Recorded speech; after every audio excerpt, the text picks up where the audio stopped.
How to think like a leader. Remind yourself once again that you are not pulled to high levels of success. Rather, you are lifted there by those working beside and below you. Achieving high-level success requires the support and the cooperation of others. And gaining this support and cooperation of others requires leadership ability.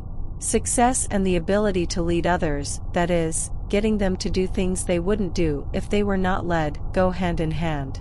The success-producing principles explained in the previous chapters are valuable equipment in helping you develop your leadership capacity. At this point, we want to master 4 special leadership rules or principles that can cause others to do things for us in the executive suite, in business, in social clubs, in the home, anywhere we find people. These 4 leadership rules or principles are: trade minds with the people you want to influence. Think. What is the human way to handle this? Think progress, believe in progress, push for progress. Take time out to confer with yourself and develop your supreme thinking power. Practicing these rules produces results.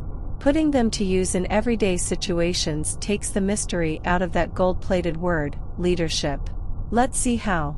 Leadership rule number 1. Trade minds with the people you want to influence. Trading minds with the people you want to influence is a magic way to get others' friends, associates, customers, employees to act the way you want them to act. Study these 2 case histories and see why. Ted B. worked as a television copywriter and director for a large advertising agency. When the agency obtained a new account, a children's shoe manufacturer, Ted was assigned responsibility for developing several TV commercials. A month or so after the campaign had been launched, it became clear that the advertising was doing little or nothing to increase product movement in retail outlets. Attention was focused on the TV commercials, because in most cities only television advertising was used. Through research of television viewers, they found that about 4% of the people thought it was simply a great commercial, one of the best, these 4% said. The remaining 96% were either indifferent to the commercials or, in plain language, thought they smelled. Hundreds of comments like these were volunteered. It's wacky. The rhythm sounds like a New Orleans band at 3. My kids like to watch most TV commercials, but when that shoe thing comes on they go to the bathroom or refrigerator. I think it's too uppity up. Seems to me someone's trying to be too clever. Something especially interesting turned up when all the interviews were put together and analyzed. The 4% who liked the commercial were people pretty much like Ted in terms of income, education, sophistication, and interests. The remaining 96% were definitely in a different socio-economic class. Ted's commercials, which cost a lot of money, flopped because Ted thought only of his own interests. He had prepared the commercials thinking of the way he buys shoes, not the way the great majority buys shoes. He developed commercials that pleased him personally, not commercials that pleased the great bulk of the people. The results would have been much different had Ted projected himself into the minds of the masses of ordinary people and asked himself 2 questions. If I were a parent, what kind of a commercial would make me want to buy those shoes? If I were a child, what kind of a commercial would make me go tell my mom or dad that I want those shoes? Why Joan failed in retailing. Joan is an intelligent, well-educated, young woman of 24. Fresh from college, Joan got a job as an assistant buyer in ready-to-wear goods at a low to medium-priced department store. She came highly recommended. Joan has ambition, talent, and enthusiasm, one letter said. She is certain to succeed in a big way. But Joan did not succeed in a big way. Joan lasted only 8 months and then quit retailing for other work. I knew her buyer well, and one day I asked him what happened. Joan is a fine girl, and she has many fine qualities, he said. But she had one major limitation. What was that? I asked. Well, Joan was forever buying merchandise that she liked, but most of our customers didn't. She selected styles, colors, materials, and prices she liked without putting herself in the shoes of the people who shop here. When I'd suggest to her that maybe a certain line wasn't right for us, she'd say, "Oh, they'll love this. I do. I think this will move fast." Joan had been brought up in a well-to-do home. She had been educated to want quality. Price was not important to her. Joan just couldn't see clothing through the eyes of low to middle income people. So the merchandise she bought just wasn't suitable. The point is this: to get others to do what you want them to do, you must see things through their eyes. When you trade minds, the secret of how to influence other people effectively shows up.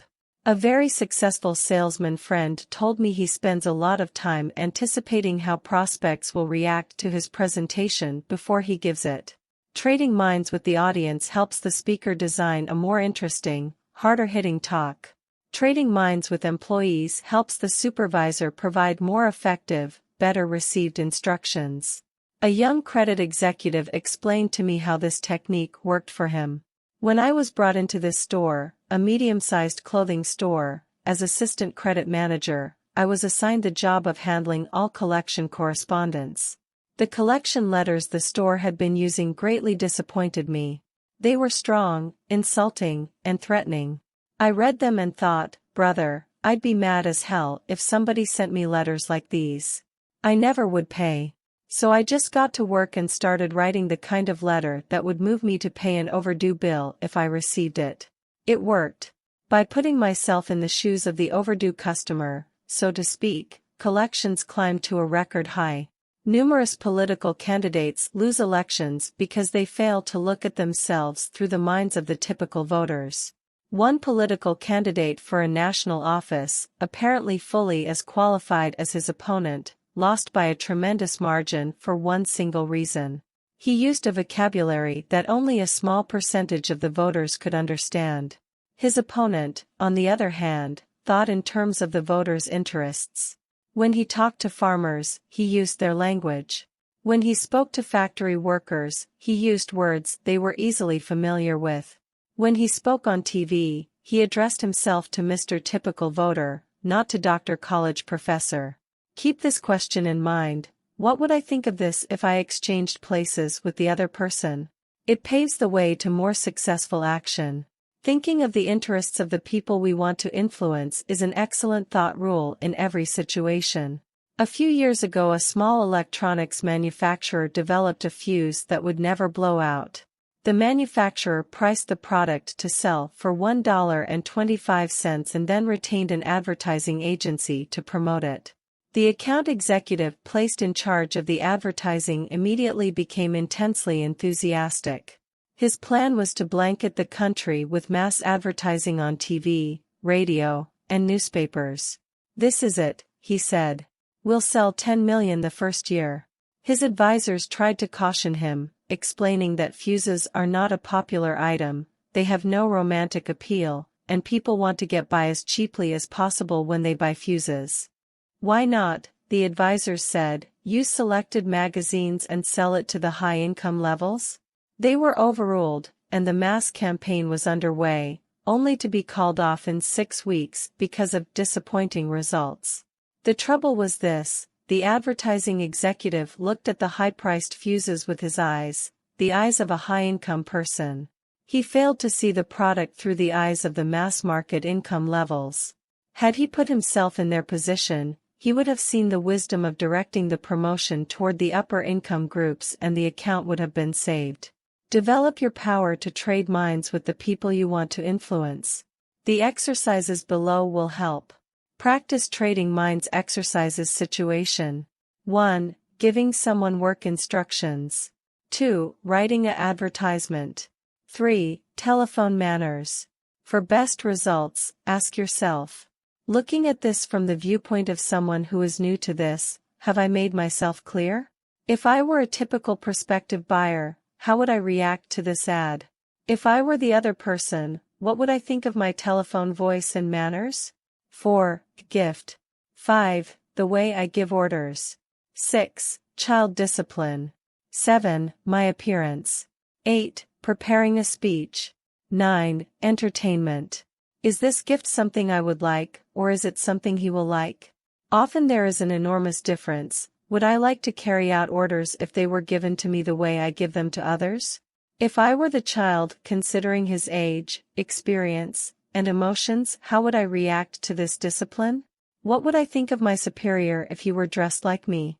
Considering the background and interests of the audience, what would I think of this remark? If I were my guests, what kinds of food, music, and entertainment would I like best?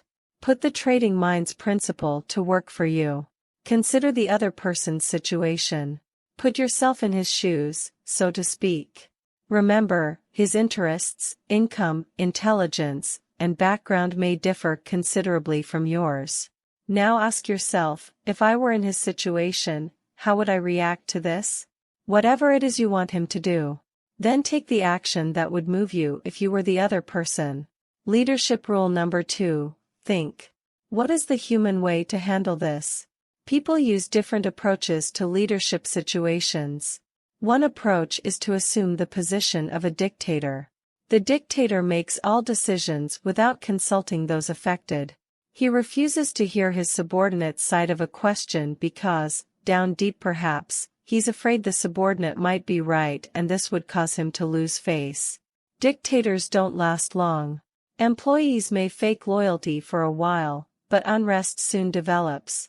Some of the best employees leave, and those remaining get together and plot against the tyrant. The result is that the organization ceases to function smoothly. This puts the dictator in a bad light with his superior. A second leadership technique is the cold, mechanical, I'm a rulebook operator approach. The fellow using this approach handles everything exactly according to the book. He doesn't recognize that every rule or policy or plan is only a guide for the usual cases. This would-be leader treats human beings as machines. And of all things people don't like, perhaps the most disliked is being treated like a machine. The cold, impersonal efficiency expert is not an ideal. The machines that work for him develop only part of their energy. Persons who rise to tremendous leadership heights use a third approach that we call being human. Several years ago I worked closely with John S., who was an executive in the engineering development section of a large aluminum manufacturer. John had mastered the be human approach and was enjoying its rewards. In dozens of little ways John made his actions say, "You are a human being. I respect you. I'm here to help you in every way I can." When an individual from another city joined his department, John went to considerable personal inconvenience to help him find suitable housing. Working through his secretary and 2 other women employees, he set up office birthday parties for each member of the staff. The 30 minutes or so required for this was not a cost, rather, it was an investment in getting loyalty and output. When he learned that one of his staff members belonged to a minority faith, John called him in and explained that he would arrange for him to observe his religious holidays that don't coincide with the more common holidays. When an employee or someone in the employee's family was ill, John remembered. He took time to compliment his staff individually for their off-the-job accomplishments. But the largest evidence of John's be human philosophy showed up in the way he handled a dismissal problem. One of the employees who had been hired by John's predecessor simply lacked the aptitude and interest for the work involved. John handled the problem magnificently. He did not use the conventional procedure of calling the employee into his office and giving him, first, the bad news and then, second, 15 or 30 days to move out. Instead, he did 2 unusual things. First, he explained why it would be to the employee's personal advantage to find a new situation where his aptitudes and interests would be more useful. He worked with the employee and put him in touch with a reputable vocational guidance consultant. Next, he did something else above and beyond the call of duty. He helped the employee find a new job by setting up interviews with executives in other companies where the employee's skills were needed. In just 18 days after the dismissal conference, the employee was relocated in a very promising situation.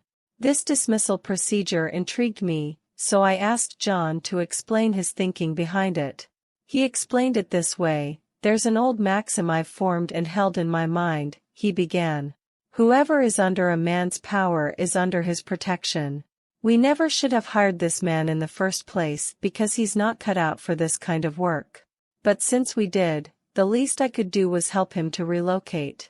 Anybody," John continued, "can hire a man. But the test of leadership is how one handles the dismissal.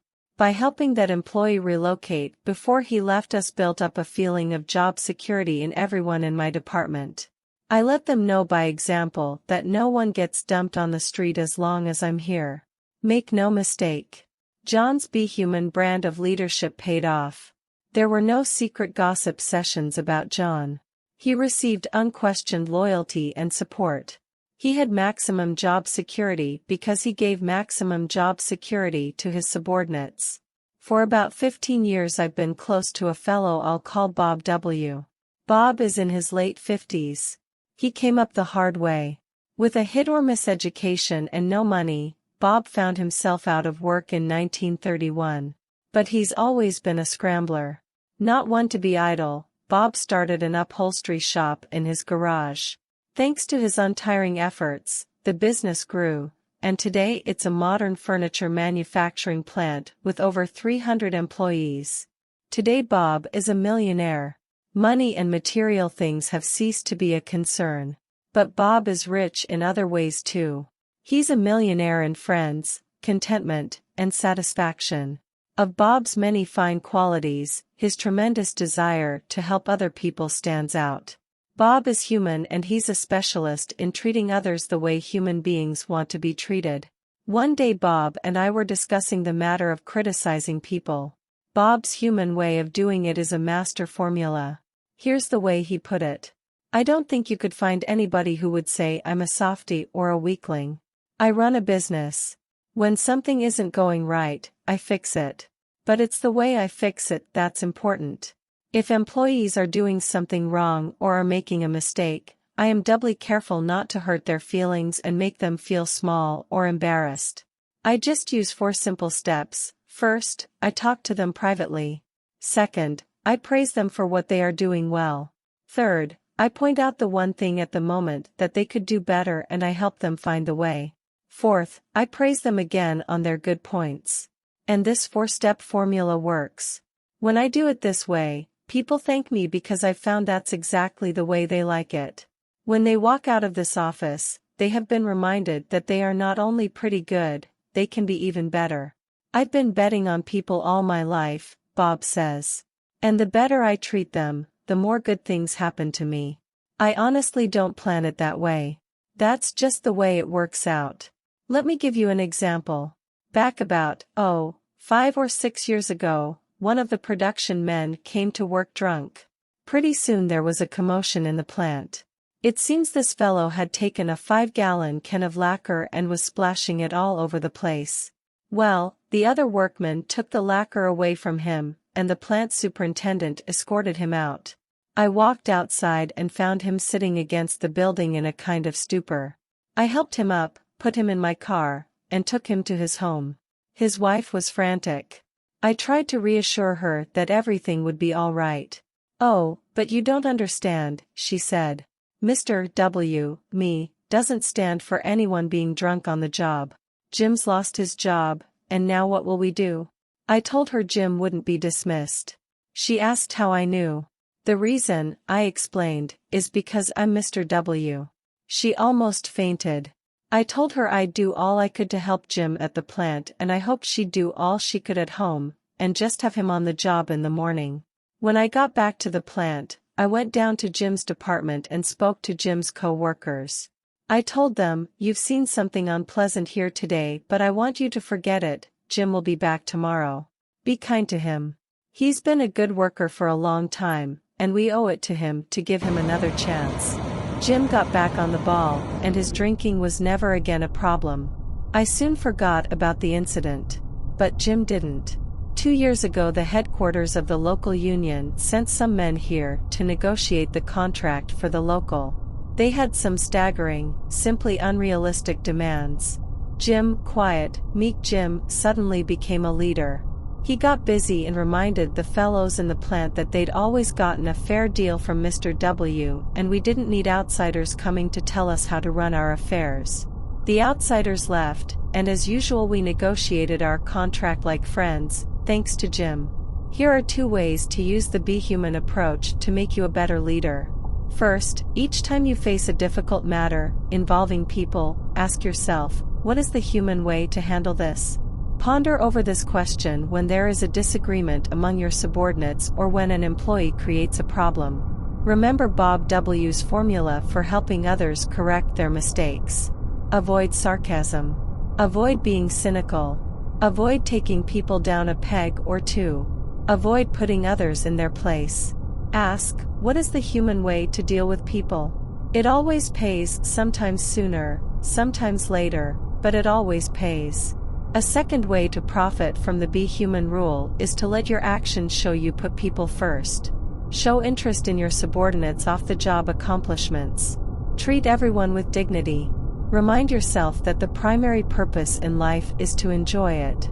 As a general rule, the more interest you show in a person, the more he will produce for you.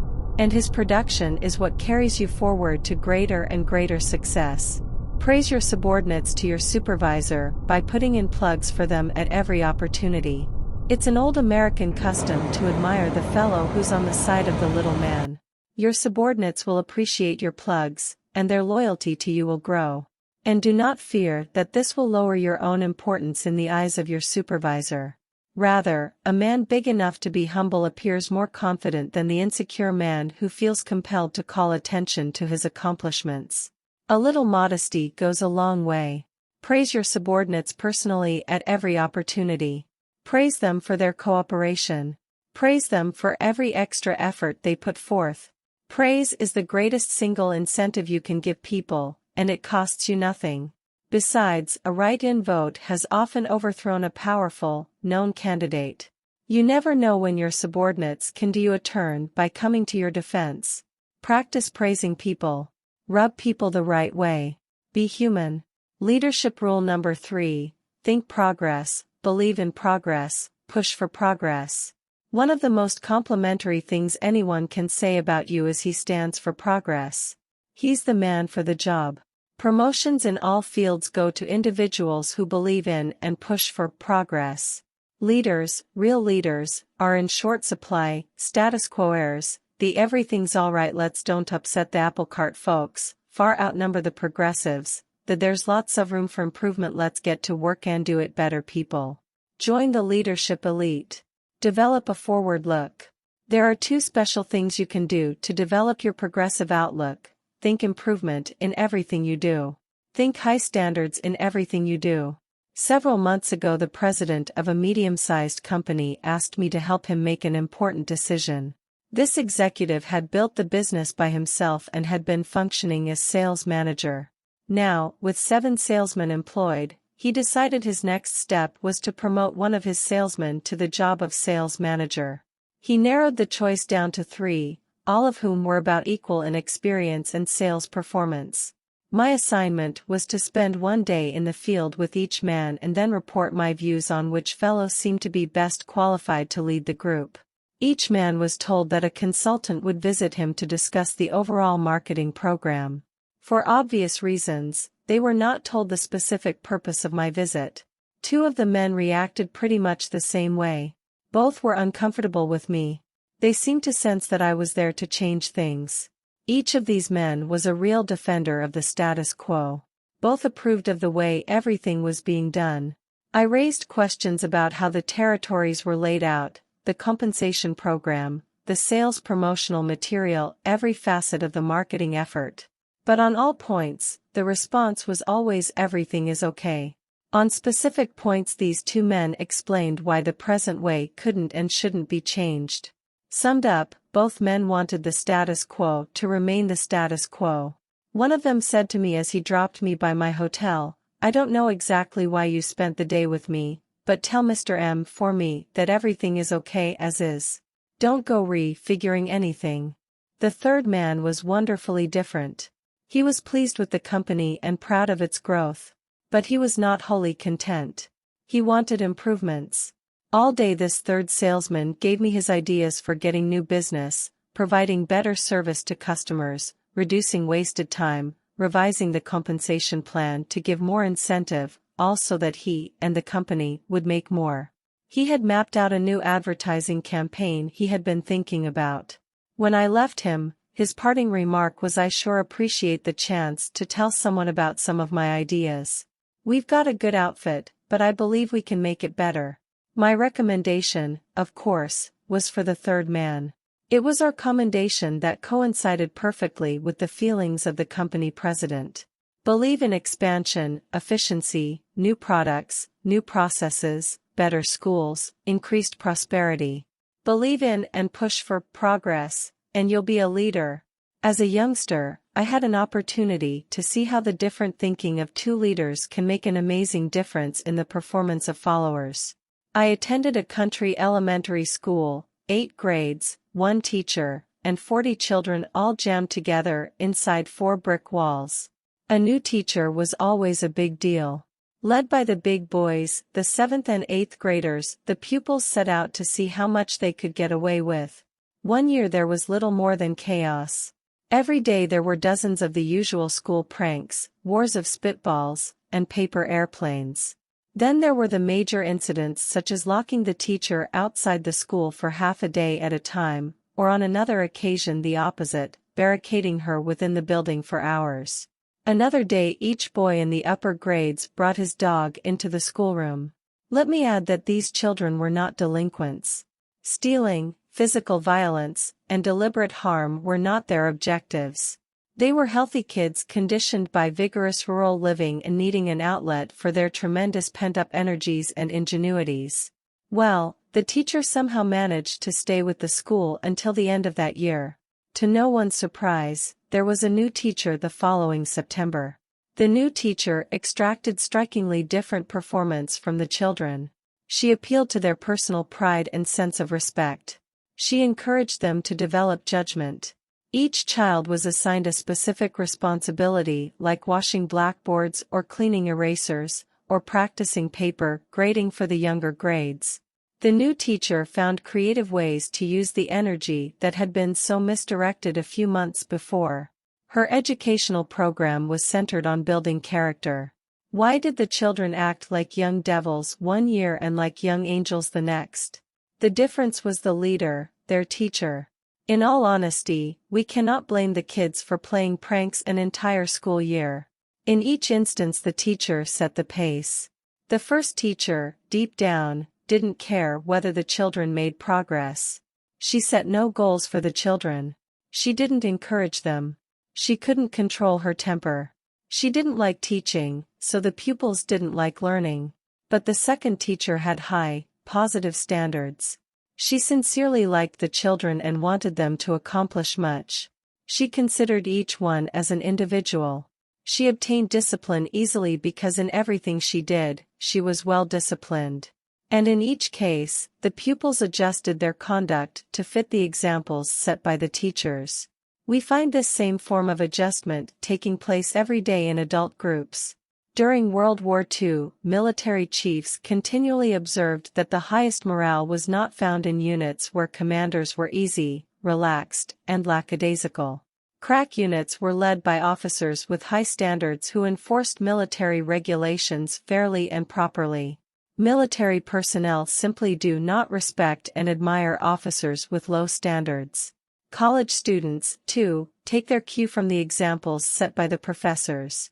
Students under one professor cut classes, copy term papers, and connive in various ways to pass without serious study. But the same students under another professor willingly work extra hard to master the subject. In business situations we again find individuals patterning their thinking after that of the superior. Study a group of employees closely. Observe their habits, mannerisms, attitudes toward the company, ethics, self-control. Then compare what you find with the behavior of their superior, and you discover amazing similarities. Every year many corporations that have grown sluggish and are headed downward are rebuilt. And how? By changing a handful of executives at the top.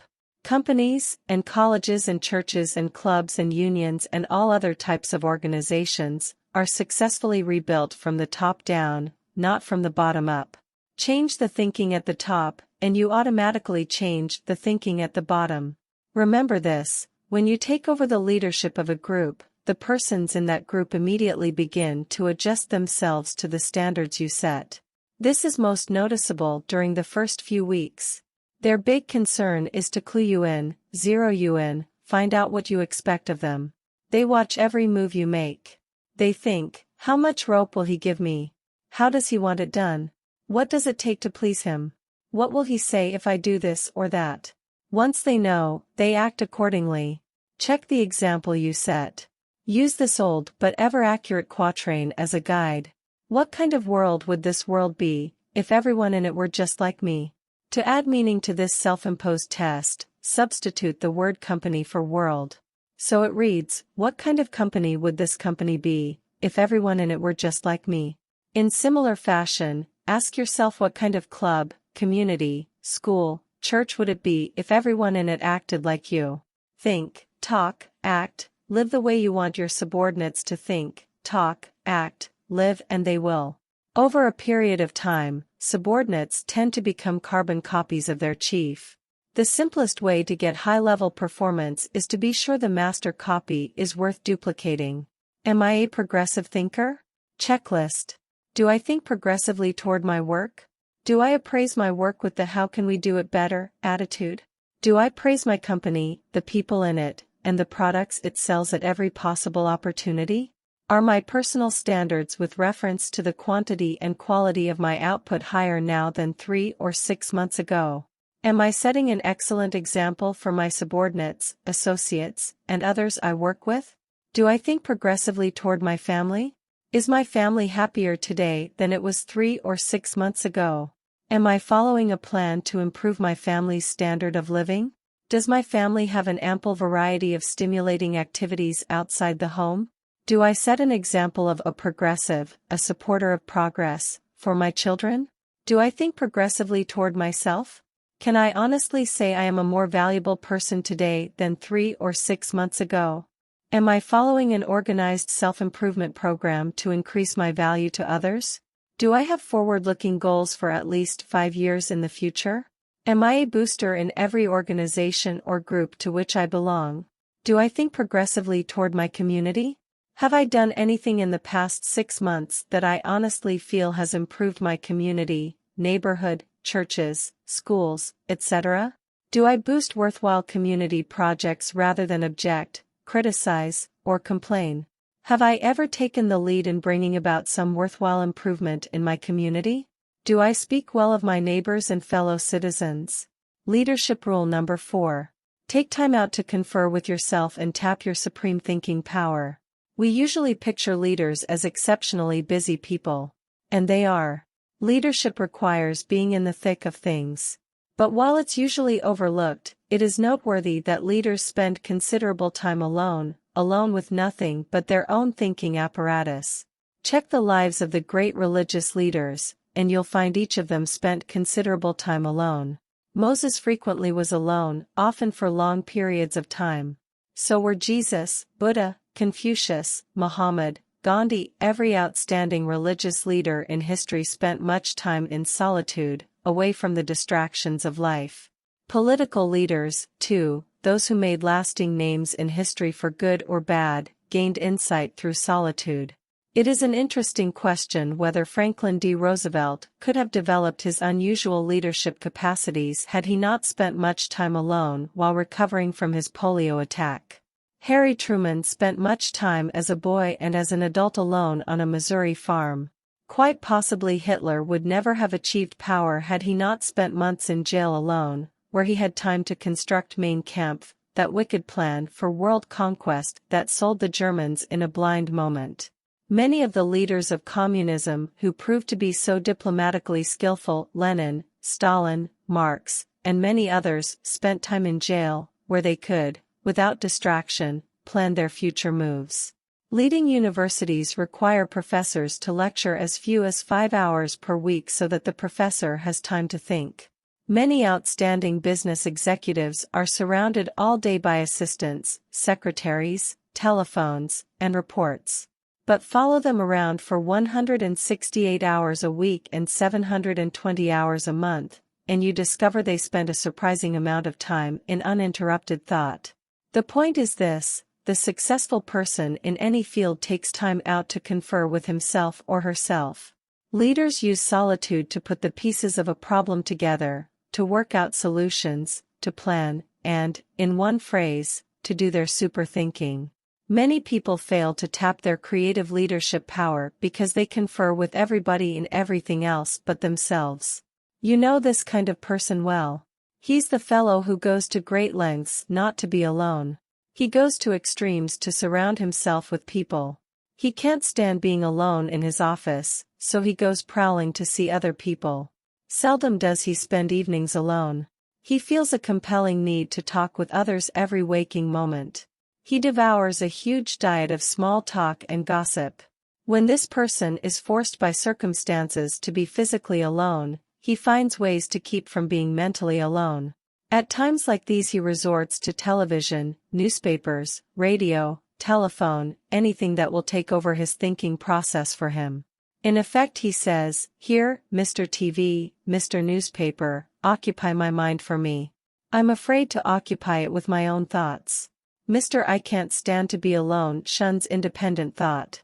He keeps his own mind blacked out. He is, psychologically, scared of his own thoughts. As time goes by, Mr. I can't stand to be alone grows increasingly shallow. He makes many ill-considered moves.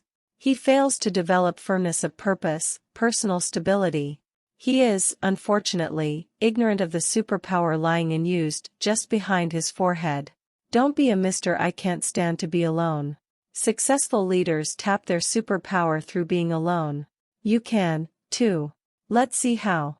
As part of a professional development program, I asked 13 trainees to closet themselves for 1 hour each day for 2 weeks. The trainees were asked to shut themselves off from all distractions and think constructively about anything that came to mind.